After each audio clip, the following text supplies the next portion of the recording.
Hello and welcome back friends. आज इस video में हम बात कर रहे हैं कैपिटल गेन्स के अंदर इंडेक्सेशन के बारे में। इंडेक्सेशन होता है adjustment on the purchase cost of an asset for inflation, यानी कि इन्फ्लेशन के साथ आप उसे एडजस्ट करेंगे कॉस्ट ऑफ एक्विजिशन को।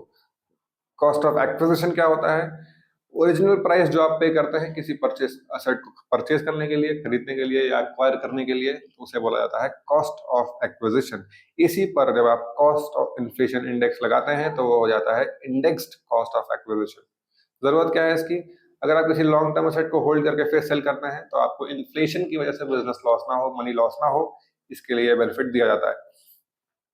इंडेक्स्ड कॉस्ट कैलकुलेट कैसे करते हैं? फॉर्मूला है indexed cost of acquisition is equals to original cost into CII of sale year divided by CII of purchase year।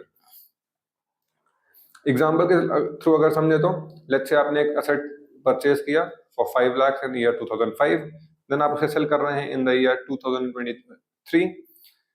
2005-6 का CII है 117, 2023-24 का CII है 348। इसमें आप कैलकुलेट करेंगे तो आपका इंडेक्स्ड कॉस्ट ऑफ एक्विजिशन बन जाएगा 14,87,179 एज कम्पेयर टू 5 लाख।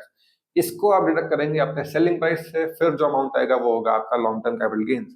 इससे आपका काफी प्रॉफिट कम हो जाएगा, जिसकी वजह से आपको कम टैक्स देना होगा, which only provides you the benefit of inflation, यानी कि आपके वैल्यू, पैसे की वैल्यू जो घट गई है over the year due to inflation, उसका आपको बेनिफिट दिया जाता है। बेनिफिट्स क्या है इस इंडेक्सेशन का? Capital gains as I discussed कम हो जाता है, इन्फ्लेशन का क्रेडिट मिल जाता है और सिर्फ लॉन्ग टर्म गेन्स के लिए ही एप्लीकेबल है। That was all about indexation of cost of acquisition in income tax. ऐसे ही और इन्फॉर्मेटिव वीडियोस के लिए हमारे साथ जुड़े रहिए। On advice brain, thank you very much.